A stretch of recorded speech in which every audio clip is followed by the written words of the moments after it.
Hello students, welcome back to the chemistry class.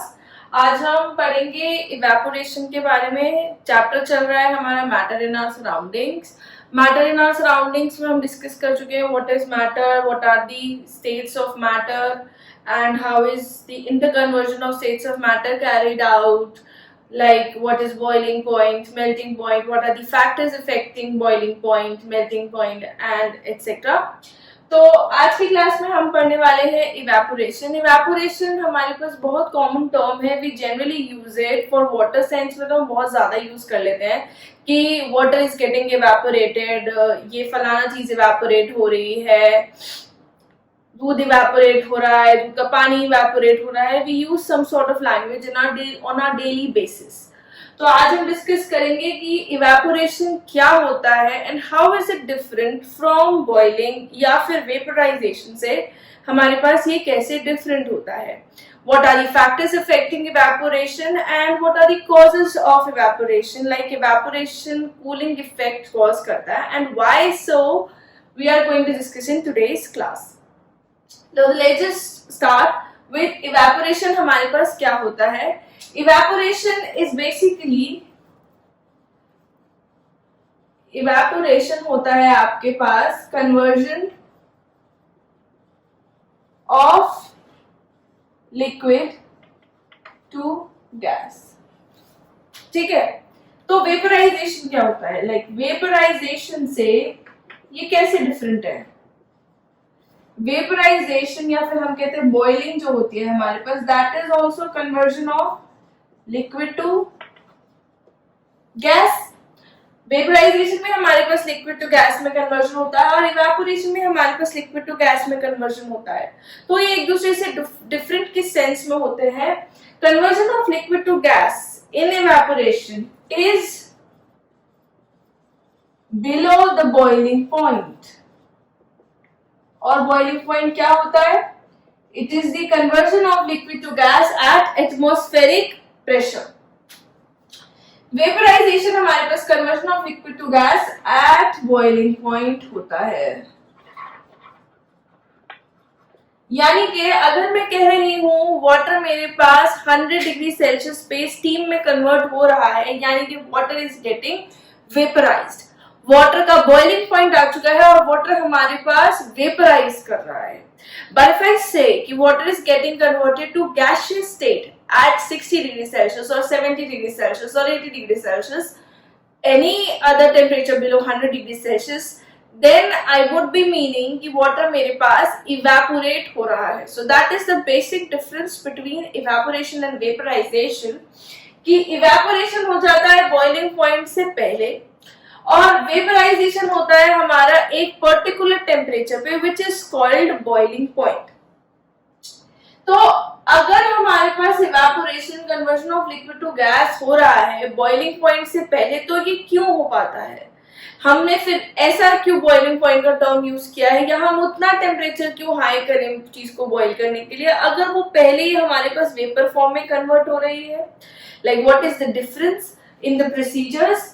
हमारे पास अगर हम इवेपोरेशन कराते हैं तो इवेपोरेशन इज बेसिकली, आप मान लीजिए आपके पास एक वेसल है, इस वेसल में आपने थोड़ा सा लिक्विड रखा हुआ है, एनी लिक्विड, और ये सनलाइट की प्रेजेंस में है। ठीक है, अब क्या होगा, इसकी जो सबसे ऊपर वाली लेयर है, इसके जो पार्टिकल्स है वो पार्टिकल्स आपके पास in contact with the atmosphere या सराउंडिंग है, और सराउंडिंग का टेम्परेचर हमारे पास क्या है? ज्यादा है in comparison to the container का टेम्परेचर। जो यहाँ वाले पार्टिकल्स हैं, जो इनसाइड वाले पार्टिकल्स हैं, इसे ऐसे अगर आपको सोचना है, जो हमारे पास पार्टिकल्स यहाँ कहीं हैं, उन्हें जो टेम्परेचर मिल रहा है वो कम है बजाय उन पार्टिकल्स के जो कि आपके पास सरफेस पे प्रेजेंट है। ठीक, तो क्या होगा, ये वाले पार्टिकल्स आपके पास धीरे धीरे धीरे धीरे सराउंडिंग से इतना एनर्जी गेन कर लेते हैं कि वो वेपर फेज में कन्वर्ट हो जाते हैं, और वेपर फेज में कन्वर्ट होने के बाद वो आपके पास इवेपोरेट कर जाते हैं। ठीक, अब ये जैसे आपके पास एक लेयर जब पूरी इवेपोरेट हो जाएगी, फिर नेक्स्ट लेयर के लिए फिर से इवेपोरेशन का प्रोसेस लगेगा, फिर नेक्स्ट लेयर के लिए फिर से इवेपोरेशन का प्रोसेस लगेगा। तो जो हमारे पास इवेपोरेशन होता है that is a surface phenomena.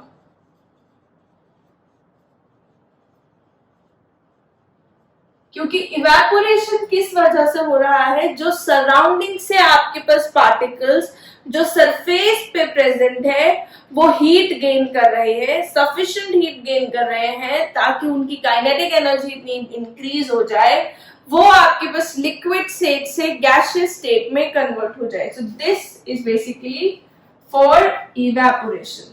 Okay, अब वेपराइजेशन हमारे पास क्या होता है, vaporisation on the other hand आपके पास एक कंटेनर है, आप उसे हीट कर रहे हैं, उसके अंदर के वाटर को आप या लिक्विड को you are basically heating it. ठीक है, जब आप इसे हीट करेंगे तो इसमें क्या होगा, नीचे के पार्टिकल्स पहले ज्यादा एनर्जी लेंगे, वो धीरे धीरे ऊपर जाएंगे, फिर और वाले पार्टिकल्स नीचे आएंगे, फिर वो नीचे से धीरे जाएंगे, जिसकी वजह से क्या होगा, जब आपके पास लिक्विड गैस में कन्वर्ट स्टार्ट हो जाएगा करना, जब आपके पास लिक्विड गैस में कन्वर्ट होना स्टार्ट करता है तो हमारे पास क्या आ जाते हैं, बबल्स का फॉर्मेशन होगा। आपने देखा होगा जब भी कोई लिक्विड बॉईल करता है तो it starts forming bubbles, and those bubbles are basically कि आपके पास गैसेस जो होती हैं वो ज्यादा वॉल्यूम ऑक्यूपाई करती है in comparison to the liquids, तो जिसकी वजह से आपके पास यहाँ पे बबल का फॉर्मेशन स्टार्ट हो जाता है, फिर ये वाले बबल्स ऊपर ऊपर जाएंगे, फिर नीचे नीचे आपके पास जिनका टेम्परेचर कम था वो वाले पार्टिकल्स नीचे आएंगे, फिर ये चेंज चलती रहेगी। इस तरीके से पूरे सिस्टम का टेम्परेचर सेम होता है। बॉइलिंग में आपके पास पूरे सिस्टम का टेम्परेचर सेम होता है, तो इसमें आपके पास सारे के सारे पार्टिकल्स एक मोमेंट ऑफ टाइम पे they are having the same temperature. तो जब बॉइलिंग आपके पास हो रही है तो टेम्परेचर कांस्टेंट हो जाएगा, तो जब बॉइलिंग आपके पास हो रही है तो सारे पार्टिकल्स का टेम्परेचर भी सेम हो जाएगा। एवरी पार्टिकल इज बॉइलिंग, तो देयरफॉर बॉइलिंग हमारे पास बल्क फिनोमेना होती है, या फिर vaporisation it is bulk phenomena. तो ये पूरे सिस्टम में आपके पास होता है, पूरे सिस्टम का सेम टेम्परेचर होता है। Now once the same temperature is reached, तो आपके पास धीरे धीरे धीरे धीरे धीरे धीरे धीरे करके सारा लिक्विड बॉईल हो जाएगा। On the other hand evaporation, पहले एक लेयर फिर नेक्स्ट लेयर, इसमें आपके पास टेम्परेचर डिफरेंस है। जो अबव लेयर है that is having more temperature with respect to the particles और the layers which are below it. तो यहाँ वाले पार्टिकल्स का टेम्परेचर आपके पास कम होगा, यहाँ वाले का ज्यादा होगा। तो यहाँ पे जो आपके पास वेपराइज हो रहा है इवेपोरेशन में वो सिर्फ टॉप लेयर है, यहाँ पे पूरा सिस्टम का सेम टेम्परेचर हो जाता है। So this is the basic difference between evaporation and vaporisation. तो अगर हम स्पीड के हिसाब से देखें, once the boiling point is reached, it is very easy for the liquid to get converted into the gaseous phase, क्योंकि पूरे system का सेम टेम्परेचर है, पूरा सिस्टम आपके पास एक साथ से बॉईल हो जाएगा। लेकिन ऑन दी अदर हैंड अगर हम इवेपोरेशन की बात करें तो आप अगर देखें, अगर हम बाहर एक बाल्टी पानी छोड़े या 1 litre, suppose we have like 1 litre of water, हम उसे बॉईल कर रहे हैं और हम उसे बाहर धूप में छोड़ रहे हैं, तो यू विल नोटिस कि इवेपोरेशन आपके पास स्लोली होगा इन कंपैरिजन टू बॉइलिंग, क्योंकि बॉइलिंग में पूरे सिस्टम में आपके पास वो फैक्टर चल रहा है और इवेपोरेशन में सिर्फ लेयर बाय लेयर होगा। इवेपोरेशन भी कंप्लीट हो सकता है, लेकिन इवेपोरेशन आपके पास एक स्लो प्रोसेस है और बॉइलिंग हमारे पास एक फास्ट प्रोसीजर है। And since we mentioned the definition of boiling point here and we said कि बॉइलिंग पॉइंट आपके पास प्रेशर की वजह से ज्यादा डिफर कर सकता है, तो इसकी वजह से आपके पास इन दोनों में ये डिफरेंस भी क्रिएट होता है। प्रेशर का इफेक्ट आपके पास बॉइलिंग पॉइंट पे या वेपराइजेशन में ज्यादा होगा एज इन इवेपोरेशन। ठीक है, so this is about evaporation and vaporization. इन दोनों में क्या डिफरेंस होता है और क्या क्या तरीके के फिनोमिना ये होते हैं। Next we are going to study कि इवेपोरेशन किन फैक्टर्स पे डिपेंड करता है, like factors affecting evaporation. It is a very important topic, evaporation itself.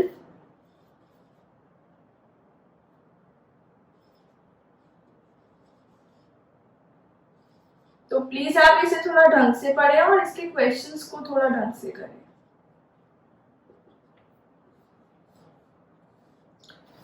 Factors affecting evaporation. Evaporation को कौन कौन से फैक्टर्स अफेक्ट करते हैं? सबसे पहले तो होगा हमारे पास टेम्परेचर. टेम्परेचर यदि अगर हम किसी चीज का इंक्रीज करेंगे, वी इंक्रीज द टेम्परेचर, तो obviously the vapour formation will be more eased and it will be more easy to produce the vapours.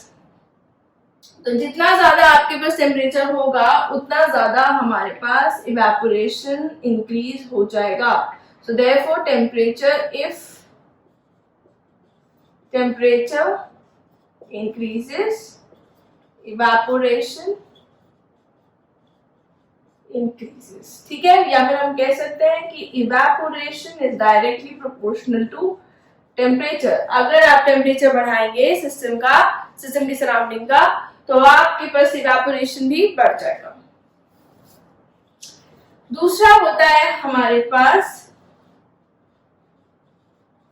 wind speed. ये दूसरा हम पढ़ लेते हैं surface area, since it is the major one. Surface area, अगर हम surface area increase करें, यानी कि हम number of particles in contact with the surrounding के साथ जो पार्टिकल्स कांटेक्ट में, हम उनका अमाउंट इंक्रीज कर रहे हैं, जिसकी वजह से आपके पास इवेपोरेशन ज्यादा जल्दी हो जाएगा. कंसिडर दिस, हमारे पास एक ग्लास है और इस ग्लास में मैंने 300 ml करीब वाटर रखा हुआ है. ठीक है, और मेरे पास एक इस तरीके का बोल वाला वेसल है. इस बोल में मैंने करीब 300 ml वाटर रख रखा है. ठीक है, तो हम ये देखेंगे कि इवेपोरेशन हमारे पास किस में इजी होगा, इस वाले में, क्योंकि इसमें number of particles on the surface is increased.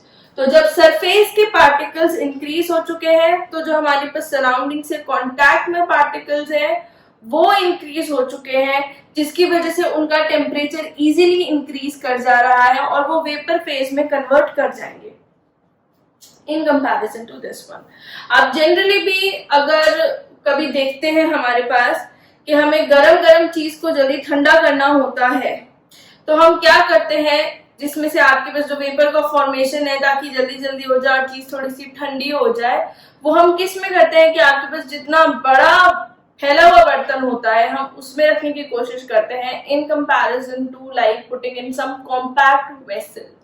ठीक है, तो if surface area increases, evaporation increase कर जाता है. तो evaporation is directly proportional to surface area.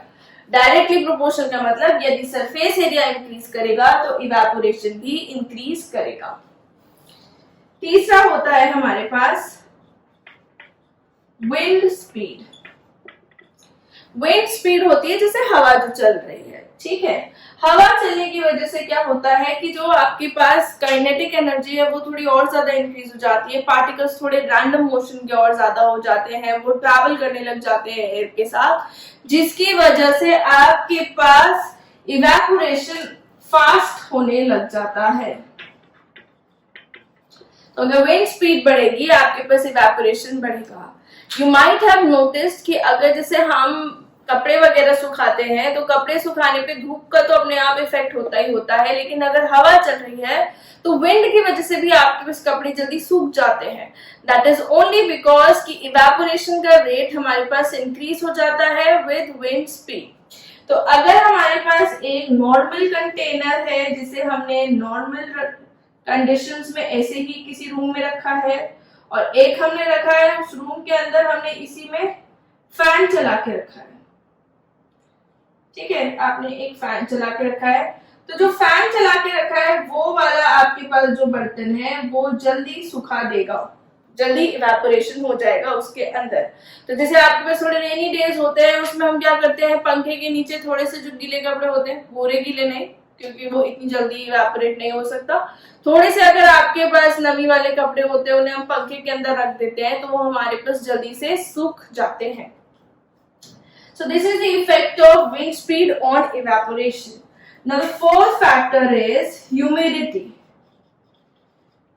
Humidity हमारे पास क्या होता है? Humidity it is the amount of water content in the atmosphere. ठीक है? Moisture. Moisture की बात करें हम, कितना moisture आपके पास atmosphere में present है।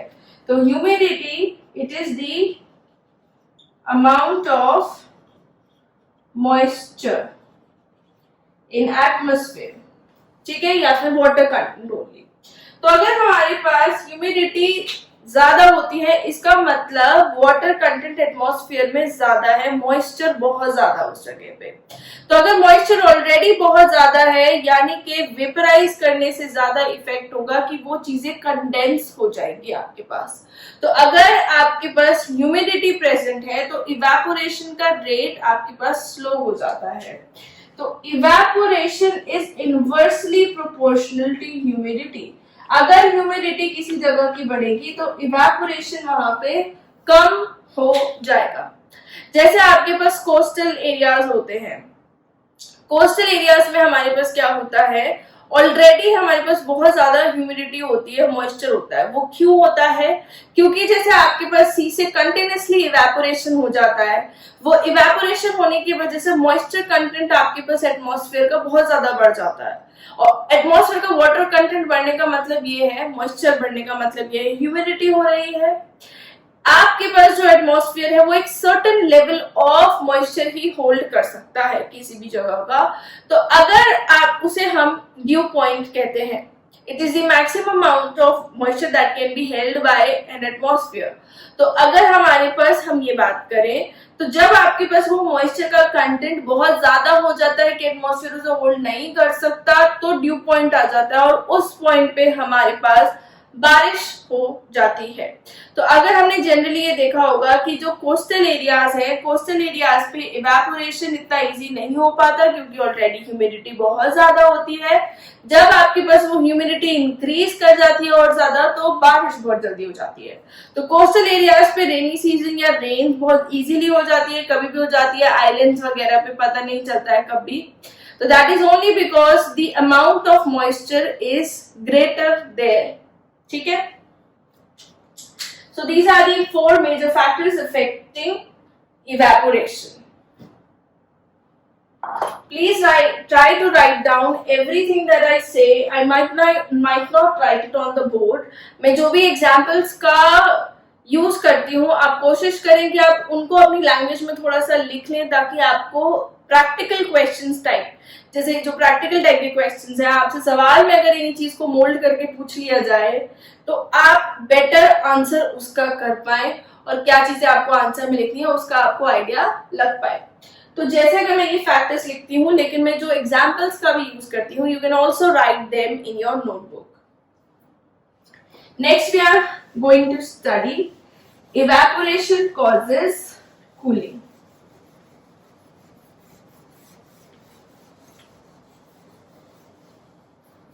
या cooling effect of evaporation.